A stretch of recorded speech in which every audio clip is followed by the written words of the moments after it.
Welcome, everyone. Today's webinar is on being a more strategic product manager. And we're excited to dive into this topic because we find it comes up pretty frequently with product teams that we talk to. All right, I am Robin Brooks. I'm Director of Product Management here at 280 Group. So I work on many of the courses that you see that we offer and other products that we offer. I'm coming to you live from Portland, Oregon, where we have a lovely rainy fall day. Roger, how about you? Can you say a few words about yourself? Of course. Thank you, Robin. My name is Roger Snyder, and I'm a principal consultant and trainer at the 280 Group. I help deliver the courses that Robin creates.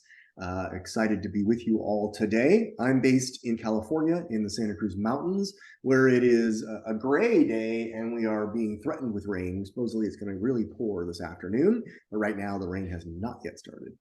So thank you, Robin, and let's keep going. Let's talk more about today and a little bit about, well, I'll let you talk. All right. Yeah, I just wanted to say a few words about 280 Group, who we are for anyone who might be new to us. We are an outcome-driven product partner. We transform product teams into better versions of themselves. And we focus on training from industry-leading experts, as well as consulting that we can do to help your whole team shift to being more strategic, because we know that is a problem that many teams have, really focused on the next release or the next product iteration. And we're going to talk about quite a bit of that today. During the webinar, we tend to get a few questions pretty consistently. One is, can I watch this later? Or can I share this with a colleague? Absolutely. All attendees will receive an email with a link to the recording after the webinar is ended. So if you find value, feel free to share this with a colleague. We'd love to help them out as well. We also are taking questions. So during the webinar, feel free to make this really interactive. Post in the chat.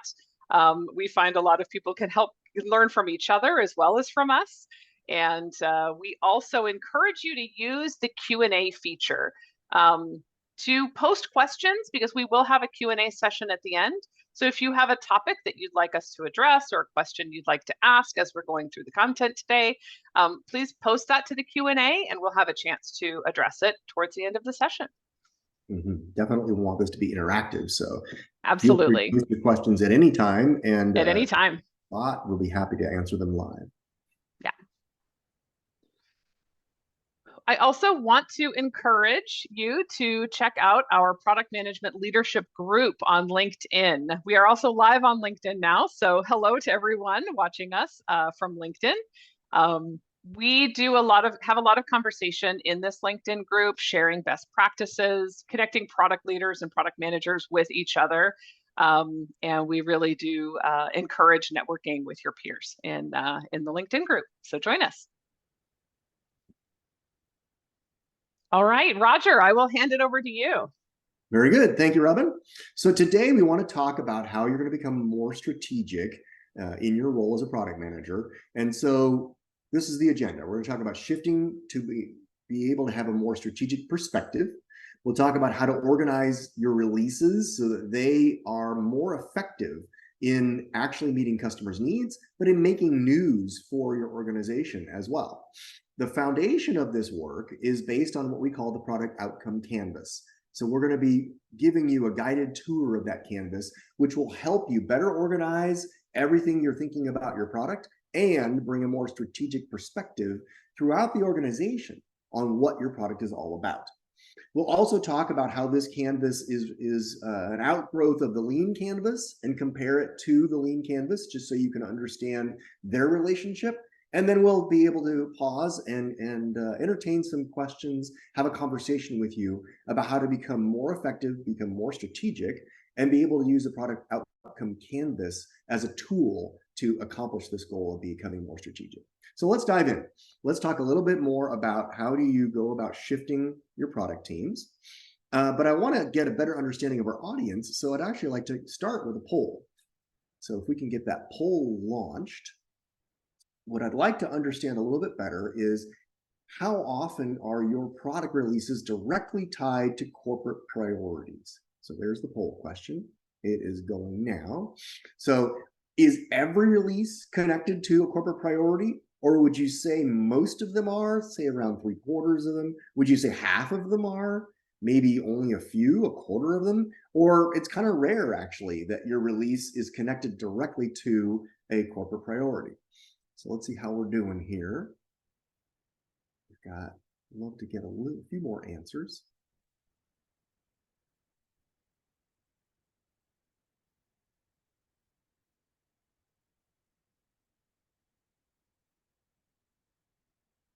All right, looks like we've pretty much gotten the results here. So let's end the poll and share the results if we can.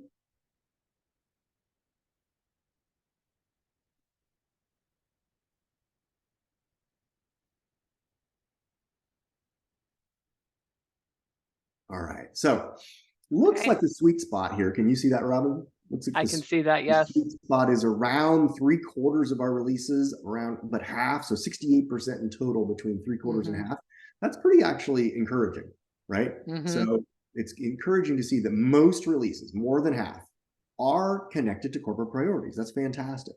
And we're going to talk more about how can you even up that number even more as we are going through our presentation. So great. What I want to do first though is a little bit confession time.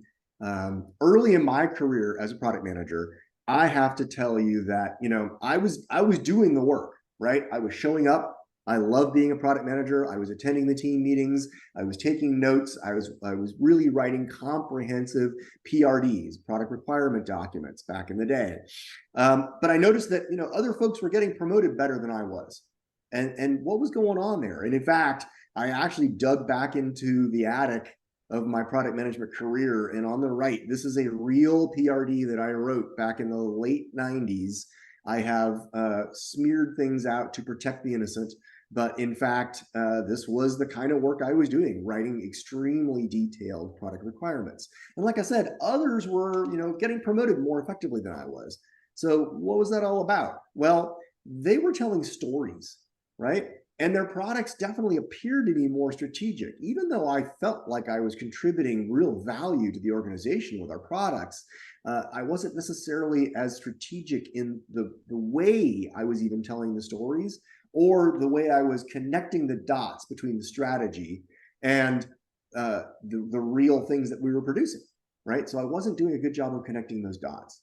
So avoid that mistake that I was making. Admittedly, it was early in my career and I did learn, but try to avoid that. So we want you to be thinking more strategically as you are developing your product requirements, as you're thinking about your overall product strategy and those releases. So can you tie every release to your company strategy? Is there something going on, something that the company has said is an important goal that you can show how your product is actually contributing to that? Is it going to help increase product loyalty and therefore reduce churn? Is it going to be able to increase customer loyalty and satisfaction in a way that means they're going to renew more often? They're going to keep that subscription going. Is it, I'm adding a new capability that's going to actually increase revenue and be able to create better margins for our company? Be able to express that, right? Of course, our company goals are important, but even more important are our user goals. What is it that our customers are trying to achieve? What benefits do they want to receive from using our product? Or what job do they want to have done as a result of using our product? And it could be an emotional job. It could be that the product is just putting a smile on the customer's face. It's making their life better and happier, right? So it could be nuts and bolts. Oh, great, they can run a report and be more efficient. Or it could be something that is really just making them happier as they conduct their jobs of life, okay? And then can you tell a story? Connect the dots between the problems you're solving for your customer, the satisfaction that you're bringing to them, the benefits that those products are bringing to our company, and then telling that all as a story arc, right? And remember, you're not the hero of the story. Your customer is the hero of the story. You are perhaps the wise sage. right? You're going to be the one telling the story and showing how the customer benefits from this, but really keep the customer as the hero of the story that you tell. All right. So we're going to talk more about this, right? But what you want to do is produce more strategic results. They align to strategy. They are able to make news for the company, something that the company can promote and trumpet from the top of the building. And then you're going to help you achieve your own corporate goals and satisfy your customers. Ultimately, if you do this well, then you'll be promoted. You'll be noticed as a product manager who is getting things done, right? All right, so how do we go about doing this? Let's talk a little bit more about how we organize our releases. So where do we go and look for strategy?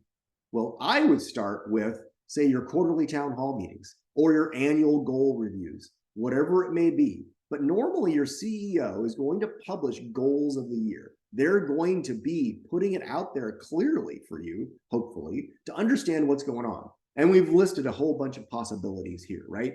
The typical things of, obviously you want financial performance, right? Maybe it is you're trying to crack a new market. Maybe it is that customers haven't been as happy with your products, and so you're trying to increase customer satisfaction with something like a net promoter score, right? The NPS, right? Or maybe you're just trying to become more efficient, reducing costs, all right? Maybe you want to make your products easier to sell, easier to understand for your customers, easier to understand for your sales team.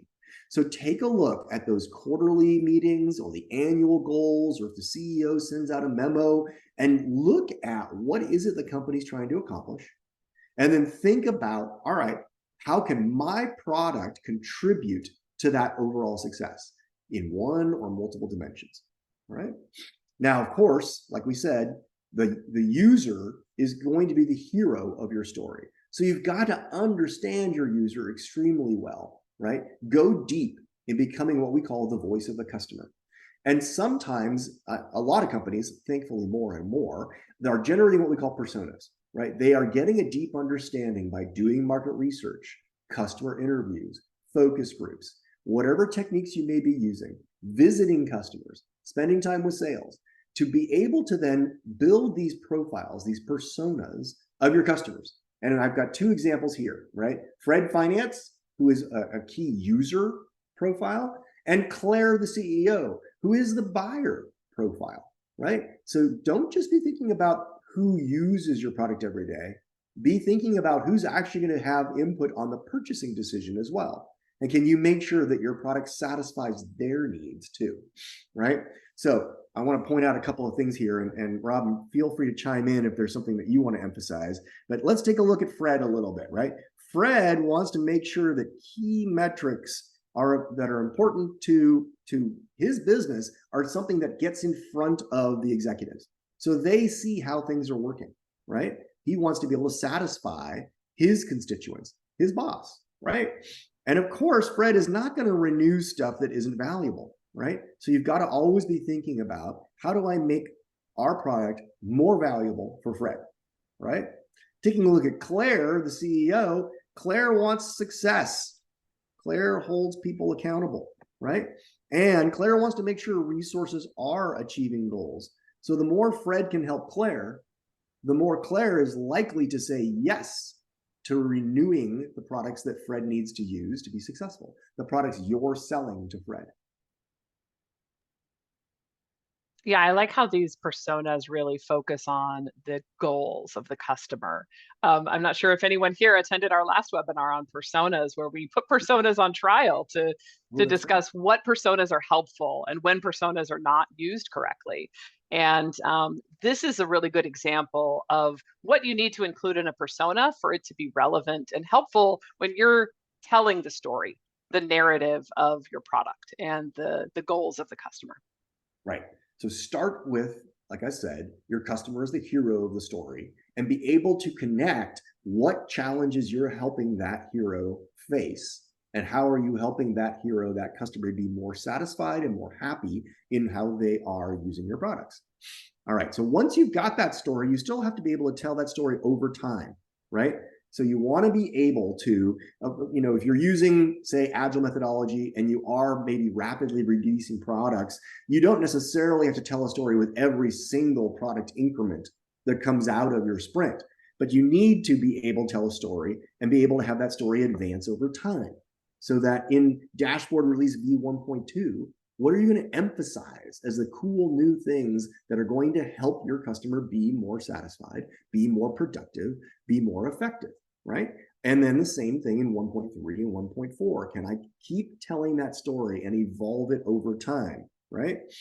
Okay, and then maybe I'm adding whole new capabilities.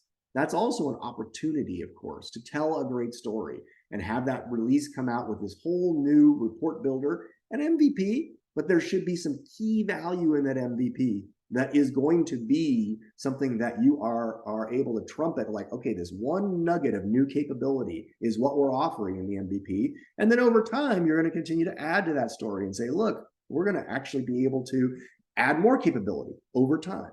But you want that story to be an evolving story, one that keeps going, one that keeps helping advance why your product is valuable to your customers, right?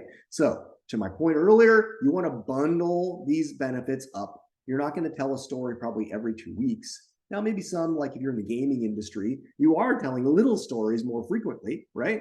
But depending on the pace of business, depending on how often you are releasing, be thoughtful in how you're going to bundle together new capabilities and tell a compelling story, right?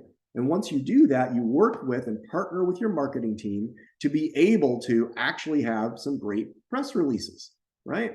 You want to be able to have this information available on the public website, but also at trade shows or important publications. Maybe it's going to be promoted as part of a webinar. Maybe it's going to be promoted at a trade show that's coming up. But you want to always be thoughtful about how am I going to be connecting the dots between the value my product is delivering and the moments of opportunity when I can make that a great story for our company to share. Okay. So this is really key. We get this question quite a bit from attendees of our classes. Well, how can I make release planning easier? How do I prioritize? How do I tell a story with my releases? We're doing a lot of work, but marketing tells me that they don't know how to market it. It's really about telling stories and consolidating these features and keeping your customer at the center and thinking about who do these features serve and how is it going to make their life more interesting. Then the press releases start to write themselves. Right. That's a great point. Absolutely. So you as a product manager need to be mindful about, sure, you're working with product owners or technical product managers, getting down into the details, but you need to pop back up and make sure you've got this story arc clear in your mind about over time, how am I delivering more value and sharing it with your marketing friends so they then know how to tell this story in a compelling way. All right, so let's pause again and check in with our audience and see, get a little bit of understanding of how often are you having product releases that have a major or minor feature upgrade. So let's open this poll.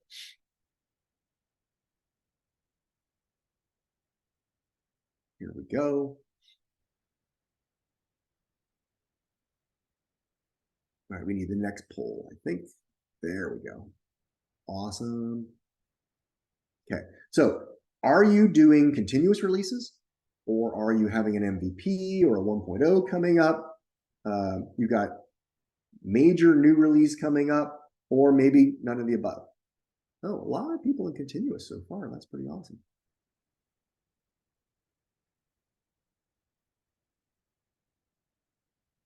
Keep the poll open for just a moment longer.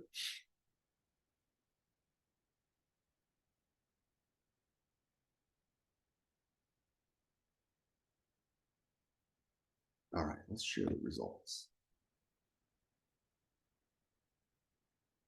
So a lot of folks are now in continuous release mode. This is awesome.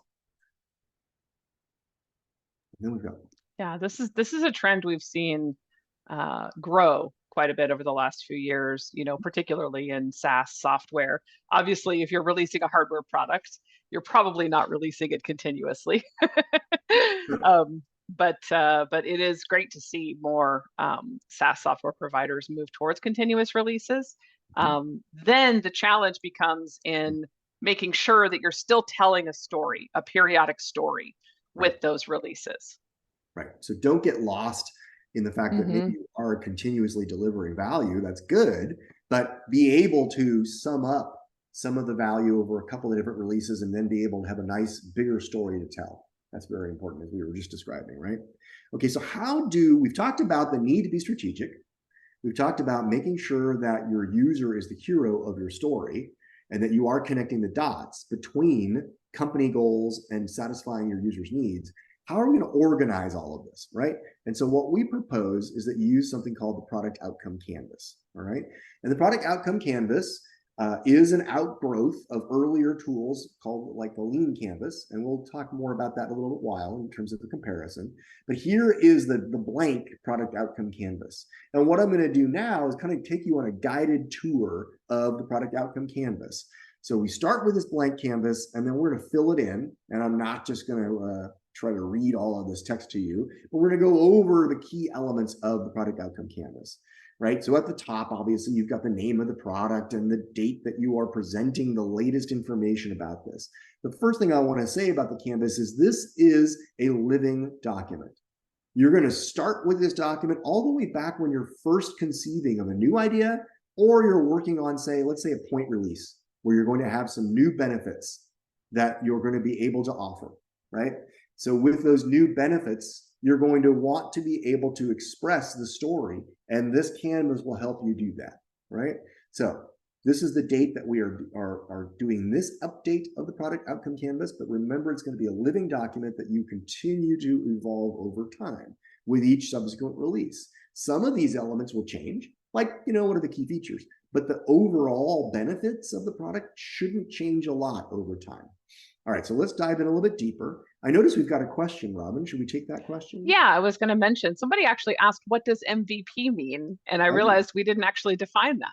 No, that's a really good point, right? So minimum viable product, MVP. There's also MLP, minimal lovable product, that people like to use as well. And MVP is the smallest amount of a product that can deliver meaningful value. So there may be 100 things that you want to do. I mean, let's say we're talking about reporting, because we're going to be talking about reporting here, right? There's probably a dozen things you want in that reporting capability. But what's the one thing that if you just delivered that and delivered it more quickly, you could improve your customer's life? You could help that hero progress on their journey. So that's why we talk about the minimum viable product, the minimum lovable product. Because you want to get things out more quickly these days. Customers' expectations are rising that they're going to be seeing a continuous flow of value. Instead of, I want to develop all 12 of those capabilities and then I'll release it, right? That's the older kind of waterfall style of releasing products. These days, we want you to get valuable increments out on a regular basis. And the MVP is the beginning of that journey. So I hope that helps. If you have a follow-up question, please go ahead and pop it in there. All right, so let's return to the canvas. Yeah. So first off, we want to think about our customers. So what's the problem? All right, our client leaders are not using our dashboard enough. All right, we want them to be using them at least 3 times a week, but they're using them less than 1 time a week, right? So we've got to provide more value to make this dashboard something that becomes indispensable, more valuable for our customers. So this is a problem that we're seeing, okay? We're seeing this problem now. This is our problem, but we've got to think about, well, what's the customer's problem as well? And we'll dive more into that in just a moment, all right? So one thing that I want to talk about is, how do I build up my hypothesis, right? So we talked about a problem, right? How am I going to solve that problem? Okay, let's talk about then solving the problem. And we say you should form a hypothesis because we don't want you to just immediately say, oh, this is a great idea, I'm going to go build it. No. We want you to come up with an idea, a hypothesis of what would help solve our customer's problem, make their lives better, but then we're going to need to test that. Remember hypothesis, if you remember your high school science, a hypothesis is something you've got to test, right? So we like to use this format of, by doing something, we expect this outcome, and that is based on these facts. All right, so it's important to remember we've got to do things based on the market research that we've done, our understanding of our customer, right? Our understanding of the market problems. So our hypothesis here is, by adding a weekly goals versus actuals view to the dashboard, we expect that dashboard to increase in usage from less than 1 time a week to then more than 2.5 times. And the reason we believe this is because our survey results are showing that this is the problem our customers are having. They can't track how are we doing actually versus the goals that we set on a weekly basis, right? So they're missing this feature. We've heard that from sales. We've seen that from our survey results, right? We also know that when a leader uses the dashboard more, they're more likely to share it with their executive. And that's going to increase executive usage, all right? So we've done research on that point as well. And then lastly, the more executives use the product, the more likely the contract is to be renewed. And so we've got data that proves that as well, okay? So all of this connects the dots between our customer's problem, our problem of low usage, and how that's going to actually lead to more revenue, better subscription, okay? So we've developed this hypothesis. Now we plug that hypothesis into our product canvas, right? So I'm not going to read it to you, but you already saw it. That's plugged in there now, okay? And now what we want to do, to the point that Robin made earlier, we've got to partner with our marketing folks and help them better understand the value that we're going to offer. So we write what's called a positioning statement. And this positioning statement says the who, what, and why, okay? We're going to help our client executives better track hitting financial targets, okay? This is a heavy industry project tracker. It's a real-time dashboard, and we want to help non-technical users. And unlike the other guy's product, that's what TOGP stands for, well, unlike the other guy's product, ours comes with a specific focus on heavy industry users, right? The particular needs that they have versus any run-of-the-mill industry. We're focused on that particular industry and the fact that they need to track this stuff in days, not months, okay?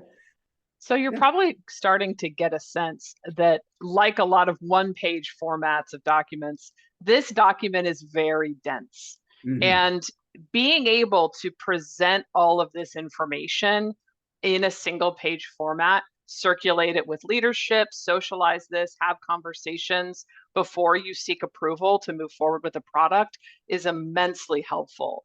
And if anyone is starting to feel lost, don't worry. We actually have some other tools that'll actually help you start to scaffold your way into this. Nobody is able to sit down and fill this out. There's lots of depth of research that you've already done or still need to do, things that you need to validate before you get to this final product.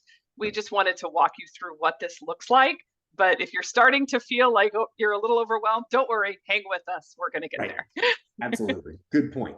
So notice what it says here about positioning. You want to go confirm that alignment, right? So you've written this positioning statement. Like I said, share it with marketing, but go share it with sales. Go share it with partners. Go share it with some customers.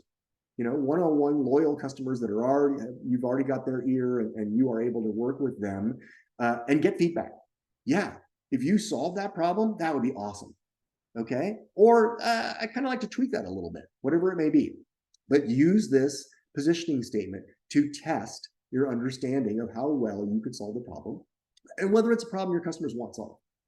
Now, we talked earlier about storytelling, right? So we want to be able to write up some stories that help us better understand our customers' needs and better express to our development teams as well why there's value in what they're doing. One of the other things I find really valuable with this canvas is it's a great communication tool for everybody to get the bigger picture, the whole why of their product. Engineers love to code, they love to build products, physical products as well, but they would love to know more about the whole big picture of how their customers are going to win as a result of this work. So you tell some stories. So we provide slots here to be able to tell the story of you know, and there's an emotional telling here, right? It says, finally, yay, Fred's actually happy now, right? So it's not just the nuts and bolts of getting the work done. You want emotional aspects to the story as well, right? So that Fred feels satisfied. And now he's so happy that he wants to share this with his CEO. And remember, don't forget the buyer persona.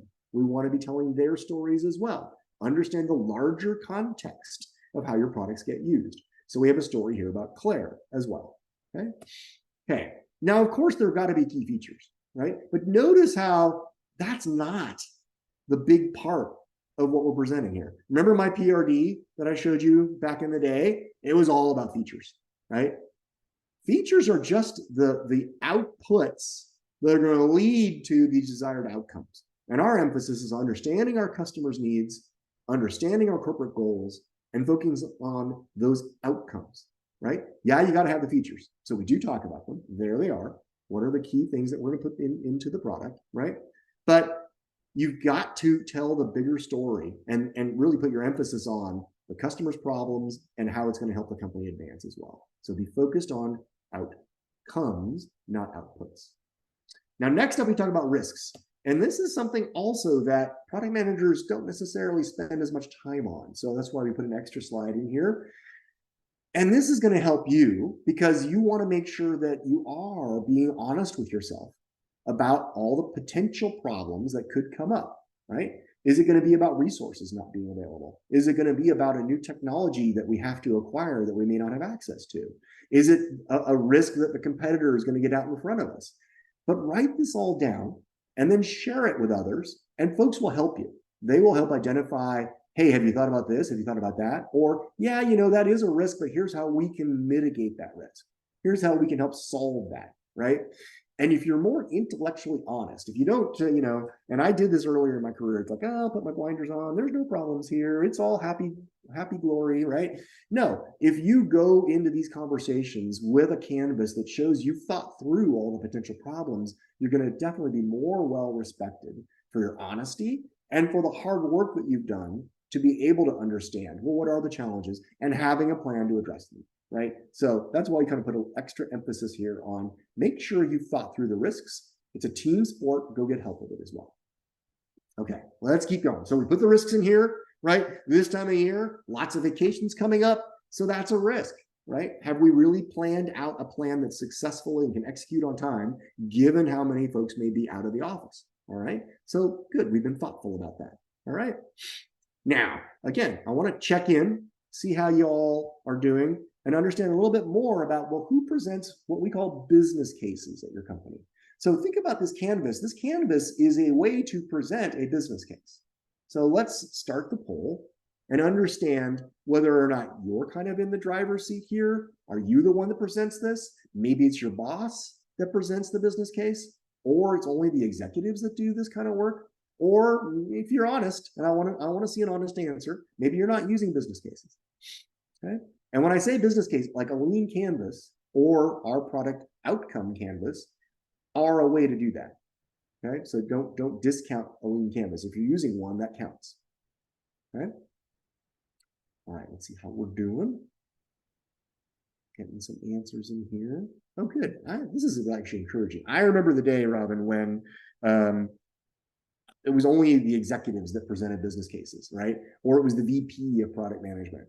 And I remember in my career, I strove to really make it about the product manager, put them front and center to make these presentations. So I'm glad to see. Agreed. And this is a shift, I think, and it depends on the organization and the industry. But I'm encouraged by the split I'm seeing so far. We still have a few more votes trickling in, and then we can take a look at these results. Yeah, but nearly half. Yeah, let's share the poll results. Mm-hmm. But nearly half of the business cases are being presented by the product managers themselves. That's a fantastic shift from 15 years ago. I'm loving. Absolutely. The ownership is being pushed down to the person who's actually responsible for the success of the product. Excellent. Great. All right. So as we are building our business case,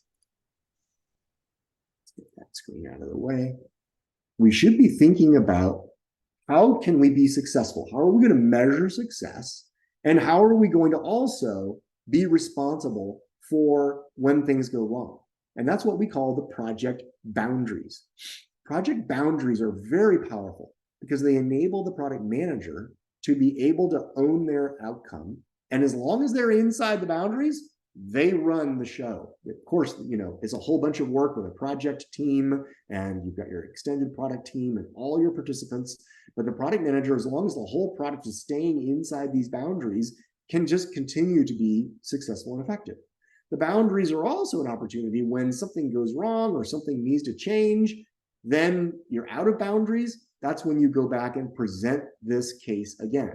And in fact, Anne just asked this question, when do you present your case, right? Good question, right? You present it early and often is what I like to say. Remember, I said you kind of open up this canvas and start filling it out when you've got the idea of your next release. And you put out that idea. You may have more questions than answers, but at least the canvas helps you kind of look at the whole landscape, figure out what you know and don't know, and get help to fill it out. Now, there are going to be key decision points. When you're getting close to, like, you've got a real good handle on this, and now you're going to ask for a bunch of resources to actually go build this next release, that's a key moment. That's when you're going to present your lean canvas, present your business case, and get approval. Then, as you're advancing, if you get out of your boundaries, that's, again, another moment where you want to present. You wanted to say something, Robin? Yeah, I was just going to say that the boundaries, the project boundaries section is extremely helpful, because let's say you do have a product that has multiple releases. You see this sometimes with larger software products. You might be responsible for a certain part of the product. Someone else is responsible, and you're always competing for resources. This is the best defense I have seen and I have had as a product manager, when you have someone fly in with a brand new deal that you're going to get. The sales is really excited about it, but we have to have these 3 features. Well, now, if you lose resources on this project, this initiative, this feature that you're building that has already been approved, now this is out of bounds. And you can go to your leadership, or if you have a product council or product roundtable, it goes by lots of different names. Right. But if you have a governing body at your organization that makes these decisions, you can say, okay, we have to build these 3 features because we're getting this big deal for sales. This is what it's going to cost. Right. And making those decisions really transparent to leadership helps them make better decisions. So you're not accountable for delivering features with less resources than it actually takes to deliver them, right? Great point. Yeah. So when, business conditions change, if there is a circumstance that does require the shift, at least you're able to have an intelligent conversation where you can make trade-off decisions and understand what the trade-off is. Absolutely. Yeah. Very true. So here in the boundaries, we've got the product outcomes, right? We already talked about the fact that we want to increase Fred's usage, right? And then we're also going to see that Claire starts using it more often, right? So those are the product outcomes that we're looking for. We're going to be clear about what winning looks like. What does success look like? All right. We're going to have numbers, and we're going to make sure that we build into the product to be able to measure those numbers upfront. That's another thing that I've seen happen, is like you build the product, you get it out there, and even in the MVP, you don't have any way to track success. So MVPs should still have the underlying instrumentation to be sure that you're on the right track. You've got to be able to answer that question up front. So don't overlook the need to instrument your product. And in this, for physical products, that means being able to survey your customers, right? Or if there's a software element to your physical product, being able to watch that part of its usage. So it's not just software. You always have to be able to be cognizant and thoughtful about how am I going to measure success, right? And then to the point that Anne asked earlier, what am I asking for? It's clear now that I need these things for me to be successful. I need a development plan, and I need an increased marketing budget, right? Those are the things that I need to be successful, right? And then there's this connection of the business outcomes, right? And I want to actually use a slide for that. Okay, so let's go in here. We call this the product outcome tree. And this tree is a great visual for being able to connect the dots between what is it that my company's trying to accomplish that I believe my product can help solve. So if this is the goal, we want to reduce churn, right? Then what product outcomes can I execute? And we've been focused on this one here, the increase in usage of the dashboard, but there are going to be others, and that's why it's a tree, right? There's going to be other things that are going to be on this list of things that are outcomes that can help contribute to the overall success that we're looking for. And then what is the output? Of course, you need to have those features, right? Here are the actual outputs that we're going to add to the product. But we want to make sure that we're connecting the dots so that everybody sees this story arc, right, of being successful. And how are we connecting those dots, right? So this outcome tree helps you connect those dots visually. It's also another great tool to communicate this to the rest of the company. And so executives can see how things are being built and why it's important to support a particular release. And your development team can see, oh, cool, if I build this stuff, this is how I'm helping the company get better. This is how I'm helping our customers be more happy and successful. Okay. All right. So those boundaries then are the business outcomes. We already kind of talked about these, the product outcomes, right? The success metrics, and then the ask. Those are the things that really need to be in here. Okay. So now, Real quick, Roger, we had a yeah, good question come in that I please. wanted to talk about. We actually have a few, which is great. I think we're going to have a good discussion. So someone asked, would it be equally right to say that product boundaries or project boundaries stands true? And I think this is a good point because we always talk about, oh, product managers aren't project managers. And that is absolutely true. They are different. But when you're talking about a release or an increment, Mm-hmm. it is actually helpful to talk about that as a project opposed to the overall product. Now, this Sure. could be different at different organizations. You may already have a term that you use. You may talk about this as a product increment. This Right. may be a release. This may be, an initiative. There are lots of different words you can use. So make sure that you're staying true to kind of how you do it at your organization if you have a system. But if you don't, then this is a good way to start because it helps to clarify what a project is versus what the product is, and keeping these boundaries in mind as you go through that process. Absolutely. So yeah, if your project conditions are getting out of bounds, that affects these product boundaries as well. So great question, and yes, they are absolutely intertwined. Good Mm-hmm. question. Mm-hmm. Good. So are there other questions we should talk about, or keep going? I did have one more that probably is relevant as we're talking about here. And there's another one too. So, where are the interim KPIs if you deliver MVP first? What are you looking for to determine if you'll move ahead with a 1.0? Obviously, this is an example, so some of the timing may seem tight, especially if you're working on a different type of product that this would be. But success metrics is a broad term for things like what KPIs are you going to measure? Not every organization uses KPIs and OKRs. Many do, and this is a good place to track them. But you Mm-hmm. do need to have a sense of what does success look like for this project or release or increment. And that's a good place to capture those. Right. So good question. In our example, we're planning on being able to release in December, and we're hoping to get these results by February, right? So with the ultimate goal of reducing churn. So we recognize that there's a cascade here, right? If we can start getting usage to increase by February, then hopefully then by Q2, we're actually seeing the knock-on effect of now the churn starting to go down. So we are showing that this takes time and there's a cascade. And our example wasn't MVP. Our example was a 1.3 release. So we already have some of those KPIs in place. We're monitoring them. We're seeing a problem. Hey, usage of the dashboard is not as high as we want. So we're going to add these new capabilities to be able to address that problem, go out and measure it, right? So great question. We are absolutely going to monitor first just the increased usage and then expect that increased usage will lead to higher customer sat and ultimately lower churn.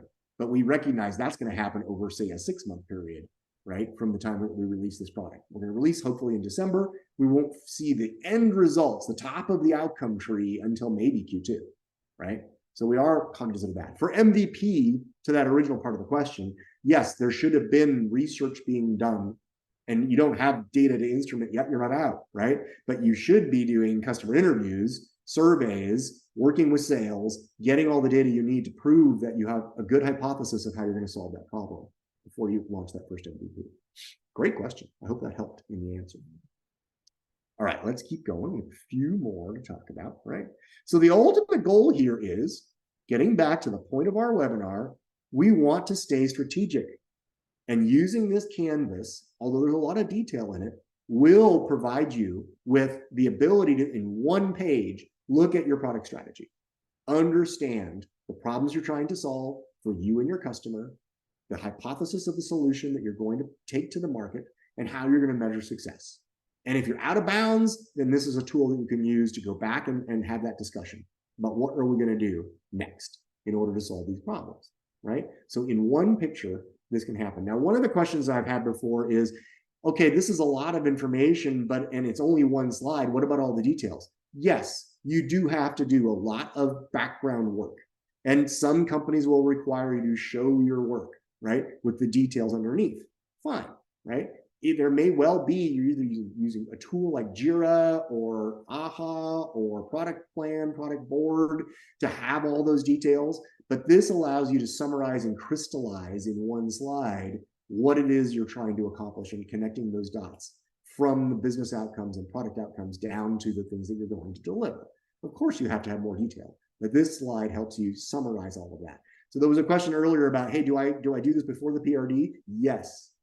You want to get this understanding of from a business perspective. Why are we building this product? What's the hero's journey? What's the story I'm telling? And then get into the details of how we're going to solve it. But stay in the problem space first, then start working on what are going to be those key features I need to deliver this. Okay. One more that I want to point out is, and Robin kind of talked about this earlier, this is not something that you just sketch out in an afternoon, right? You're going to be doing things like framing the problem, right? You're going to work on understanding the customer's problem first. Then you're going to build this hypothesis. Then you're going to go take a positioning statement and test it out, right? And so forth. You're going to conduct storyboards, right? You don't actually have to build anything yet. You're going to try to understand that customer journey with a storyboard. And these are examples of all the tools, all the work you're going to do to build up to being able to fill out this product outcome canvas. All right, so let's go. We got a couple more. Yeah, so we wanted to just give a little bit of history and comparison, right? The lean canvas was first originated way back in 2005. Alexander Osterwalder, there were others as well who helped build out this concept of a lean canvas. We have built on top of that. We build on the shoulders of giants, but we've put more of an emphasis on understanding your customer's journey, understanding your personas and their problems, the stories that you want to generate. So that's why we've added this persona stories to our canvas. But let's be honest, right? So this is an area that we emphasize a little bit more, sure. But let's be honest, if you're using a lean canvas, already way better than not having a full big picture view of what's going on. Now, we want you to use our product outcome canvas because we think it does bring a better PM perspective to things. But if you're using a lean canvas, you're already way ahead of the curve. So that's awesome. The idea is really to distill a lot of the work that you're doing as a product manager into a format that is concise and easily digestible. So whatever format you're using is great. But we do find that this has been an iterative process where we've developed this outcome canvas to really highlight and focus on the outcomes you're going to achieve with the product or increment you're delivering. Right. Absolutely. Great point. All right. So let's get back to the original story, right? Our story for you as a product manager is to become more successful by working on things that align to the product strategy and the overall company strategy, being able to build up that story and make news, something that you can be proud about and the customer and the company will be excited to hear about, achieve the plan, and then get promoted, right? Ultimately, that's your success plan as well, right?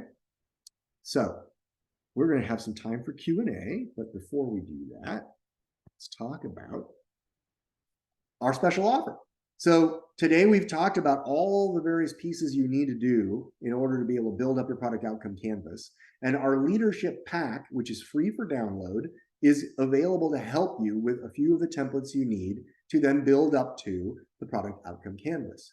In addition to that, if you signed up for the webinar, you will be receiving the product outcome canvas itself as a follow-up to this webinar. So watch for that email. That's a follow-up email, and do provide us feedback. We would love to see that. But that will also be where you can get the blank outcome canvas and an example of how to fill it out.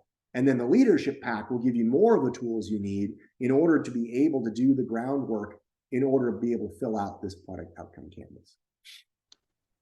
All right. Thank you, Roger. These are all templates that are included in our product management playbook. Right. And the playbook is available for purchase for $500. It's also included in our optimal product management course. So you'll be able to see on our website, we're actually having a big promotion, a big sale right now. So you can capture that at a discount. We'll talk about that a little more at the end. But there are quite a few templates that really help you scaffold your way into the density of that product outcome canvas available in the full playbook. Absolutely. Great.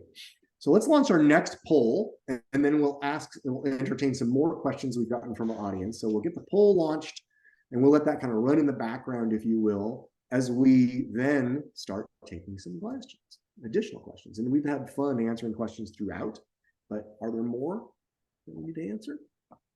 Now's your chance. Throw up other questions that you may have.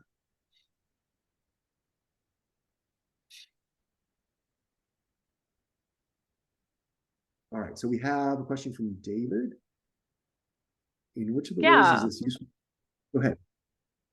Oh yeah, in which of the ways is this useful for a product manager who owns outcomes and does not need to seek approval for a new product or feature set or project or give delivery dates? So first of all, I know that sounds like the Holy Grail, right? You are an empowered product manager, and I appreciate it when organizations do empower their product managers. But I would strongly encourage you to still use tools to show your work, like Roger was saying earlier, because it's actually going to help you defend the decisions that you have been empowered to make, so you can retain that that ability. Because I have seen it happen when organizations have product managers and they're trusted to continue to move the product forward. But after a change in leadership or an organizational restructure, the product managers are asked to sort of defend some of the decisions that they're making. This will set you up for success when that happens. So we still recommend using this and really focus on, as far as in which ways is this useful, focus on your process, right? There may be portions of this that you need to double down on. There may be portions of this that you can use a lighter touch if you're in a smaller organization or you're really empowered to do these things. But it's still important to walk through each of these steps. If not for any other reason, just to prove to yourself that in fact you've got a handle on the value that you want to deliver, and you know that that value you're delivering to your customers is going to help your company advance in its goals as well. Definitely. Absolutely. I realized I started answering questions before we talked about these things. So Robin, tell us more. Here we are. Yes, we are having our biggest sale of the year. All of our courses between now and November 27th are 23% off in honor of 2023. So this is a very deep discount. We don't often offer this kind of deal on our training. So wanted to make sure that you're all aware that we are offering that promotion right now. And again, we have a few upcoming dates for Optimal Product Management, which is a course that walks through all of the steps you need to take in order to build up to this type of outcome canvas and a decision to build a release. We also go into roadmaps and how to get through a successful beta process and release planning. So really walking through the full product blueprint and product management process. Absolutely. So several upcoming trainings. If you would like to have Roger walk you through all of those things, sign up to come see him in San Jose in January. Absolutely. But my cohorts of my friends, Joe and Ryan and Tom, are all fabulous. So if it's better for you to be in Texas, or you want to go on live online, because we offer live online courses as well, then Ryan is your man. And Joe Golly is helping out in the Midwest with Milwaukee as another location to go visit. So it's been great actually this year. We're seeing a nice mix of folks wanting to get back together in person in order to work together to learn how to their craft as a product manager, but we still have the live online capability as well if it's more convenient for you. So we have both of those available, and that's encouraging. And I'm looking forward to being in a public setting in January. That's awesome. All right, so we have a few more minutes and a few more questions, I think, right? So we did have a question that I believe was answered in the chat. Will the recording be available to attendees? Yes. You'll have access to the recording. And as Roger mentioned, access to download our free leader pack, as well as the outcome canvas template, including some instructions and an example, will be circulated to all attendees as well. Excellent. So a couple more good questions here. With a remote team, would you suggest having this information saved in a shared location so people can access it anytime? Yes, with an asterisk. So as Roger mentioned, you're probably going to be making updates to this canvas over time. So what I have found is really useful is either saving a read-only copy or a PDF version of the canvas and making it available on SharePoint or Confluence or a shared drive so that you're able to circulate it without having someone else come in and accidentally make significant changes to your template where you end up losing some of the value that you've delivered there. So absolutely, the purpose of this document is to be a reference and to circulate it and to share it and get feedback and help promote stakeholder alignment. Absolutely. So PDF snapshot should be available to everyone, right? So that folks can always be up to date on what's going on. And then if you have a product review board, that's where you're going to be presenting the PowerPoint and getting updates and being able to answer questions live. And hopefully there's recordings of those as well for the product team to be able to watch. Very, very helpful. I also wanted to answer a great question here. Curious why the online course is 3 times the length. We have found, based on feedback, that 3 days in person is pretty manageable, but 3 full 8-hour days on Zoom is less manageable. So when we do the live online course, we spread it out over more sessions that are shorter. Yeah, so it's over a longer period of time, but it's the same amount of instruction, right? Yes. So you can just do either a 3-hour or 4-hour a day instance of the course live online, because that's just more manageable for folks to be able to absorb the material and take time to understand it over that period of time, versus in person, where there's more interaction and more chance to get up and stretch and talk and have good conversations during breaks. So that's why we do it that way. And like Robin said, it's based on feedback, right? It's really important to, as product managers, we're always listening to our customers to understand what their needs are. Yeah, we also find that some people choose the live online because of the flexibility of having a few shorter sessions, right? That's a lot of times as product managers, we can't completely leave our work behind for several days. So having those shorter sessions is also helpful for that reason. So yeah, as Roger said, listen to feedback from your customers and make adjustments. Absolutely. Well, thank you all for attending today. We hope you found this valuable. Stay tuned for your copy of the product outcome canvas and email. Download the leadership pack and join us for an upcoming training. We would love to help you continue to advance in your career as a product manager so that you can become more focused on satisfying your customers. Remember that hero journey. Your customers are the hero. Satisfying your customers, meeting business objectives, and advancing in your own career. Have a great day. Excellent. Thank you, everyone.